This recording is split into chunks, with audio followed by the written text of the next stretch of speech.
Hello student, मैं Rajiv Kumar Ranjan, blue moon classes Hajipur, एरोड of solution series में। और आज का हमारा क्वेश्चन है 1.26।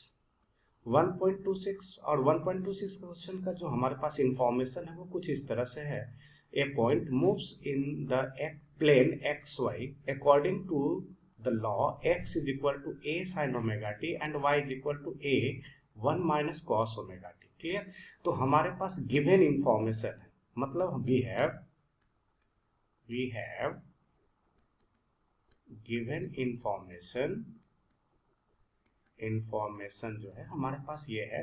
x coordinate of the particle varies according to the law x is equal to a sin omega t, and this is the equation number 1.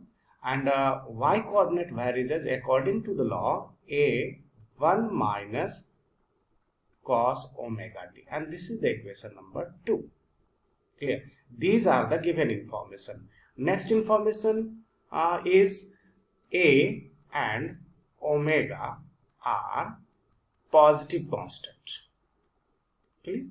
ये हमारे पास positive constant है।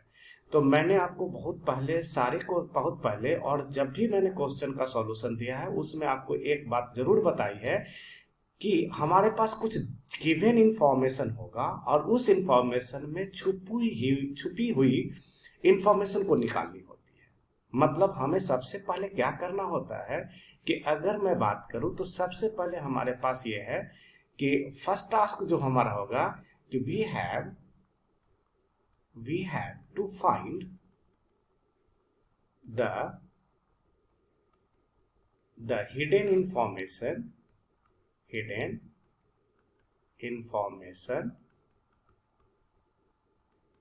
in the given one। मतलब दिए हुए information में से हमें वह सारी इंफॉर्मेशन निकाल लेनी है जो हिडन है। क्लियर?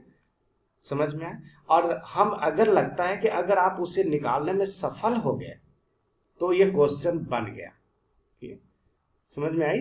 तो अब हम लोग यहां देखते हैं कि इसमें क्या इंफॉर्मेशन छुपी हुई है। तो देख, एक्स कोऑर्डिनेट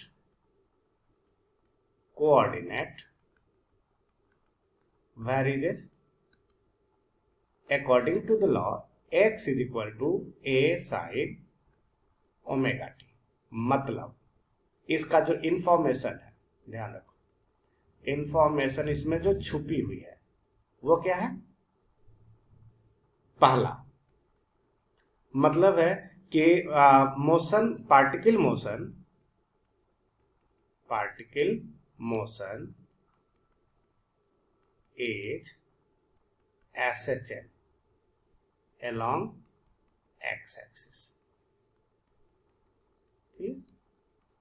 दूसरा यहां पर देखो, ये हो जाता है एम्पलीट्यूड हमारे पास a है। तीसरा angular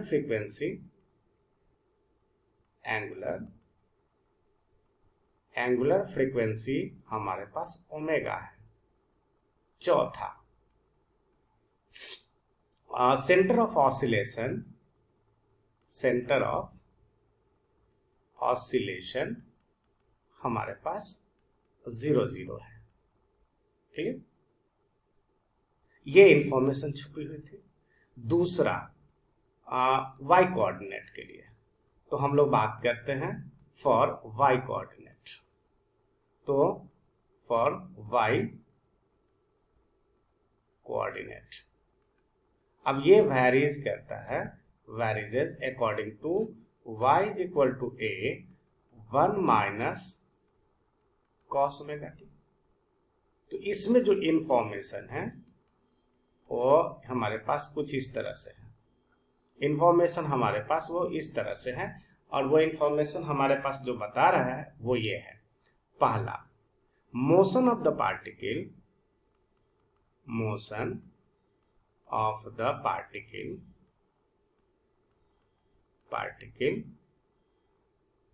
is SHM along y axis। Clear? दूसरा इंफॉर्मेशन है वो है हमारे पास एम्पलीट्यूड एम्पलीट्यूड जो हमारे पास ए है। तीसरा है एंगुलर फ्रीक्वेंसी, एंगुलर फ्रीक्वेंसी वो हमारे पास ओमेगा है। क्लियर। और उसके बाद हम बात करते हैं चौथा centre of oscillation, centre of oscillation वो हमारे पास 0a है।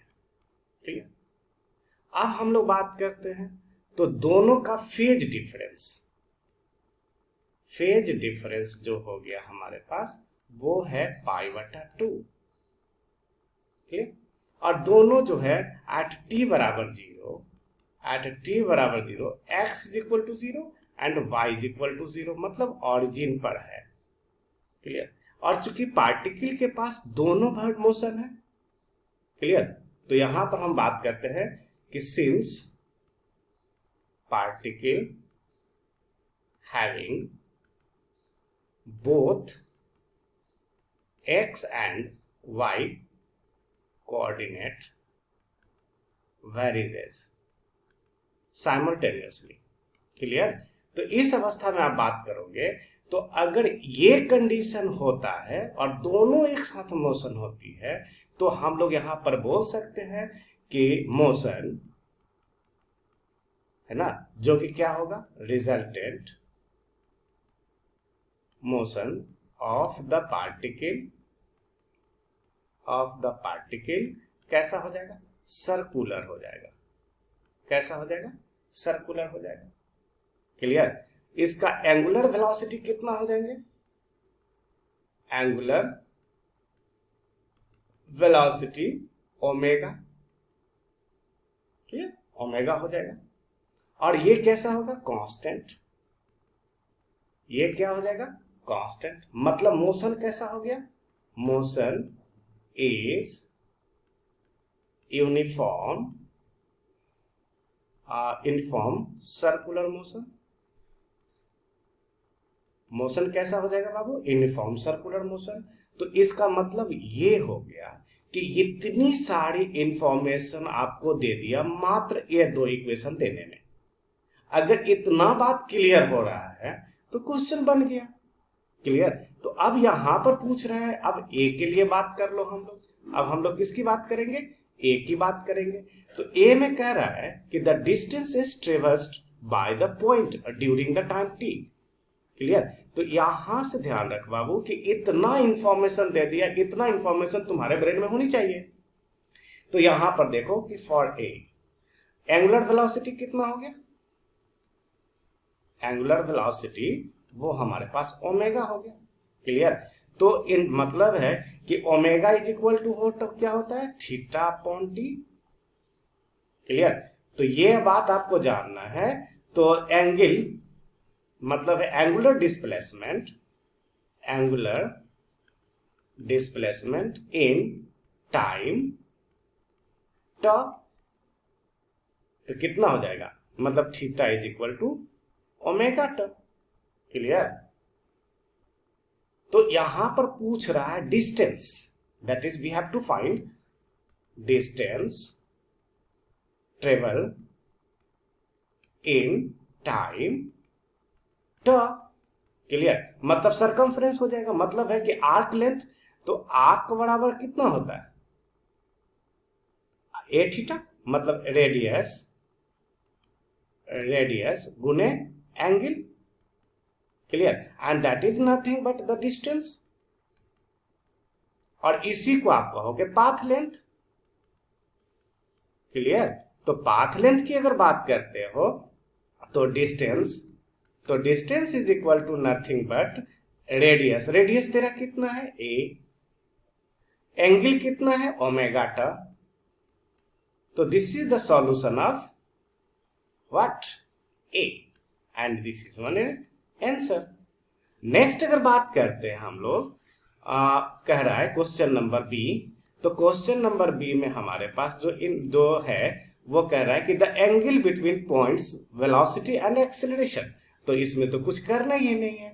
तो यहां पर ध्यान रखो कि अगर बी की बात करते हो तो मुझे पता करना है कि एंगल बिटवीन v, और v कौन सा हो जाएगा, टेंजेंशियल, क्लियर, और एंड एक्सेलरेशन, और एक्सेलरेशन कौन सा हो जाएगा, रेडियल, क्लियर, मतलब सेंट्रीपेटल। तो इस अवस्था में ये देखते हैं कि in case of uniform circular motion, in case of uniform circular motion, clear, और रेडियल वेलोसिटी मतलब है कि वेलोसिटी जो कि कौन सा होगा, टेंजेंशियल, एंड एक्सेलरेशन जो कि कौन सा होगा, रेडियल। ये दोनों के बीच में कितना एंगल बनेगा, 90 डिग्री, मतलब है एंड इतना are perpendicular to each other, clear. अब ये बातें हो गई, यहां पर ध्यान रखो कि ये क्वेश्चन हो गए कि आपने इसमें छुपी हुई इंफॉर्मेशन के सहायता से निकाला, क्लियर। और हम नेक्स्ट वीडियो में इसी क्वेश्चन को हम ये इंफॉर्मेशन जब पता नहीं तो अल्टरनेटिव मेथड में विदाउट इंफॉर्मेशन हम कैसे बनाएंगे उसे बताएंगे। Okay, that's all, thank you.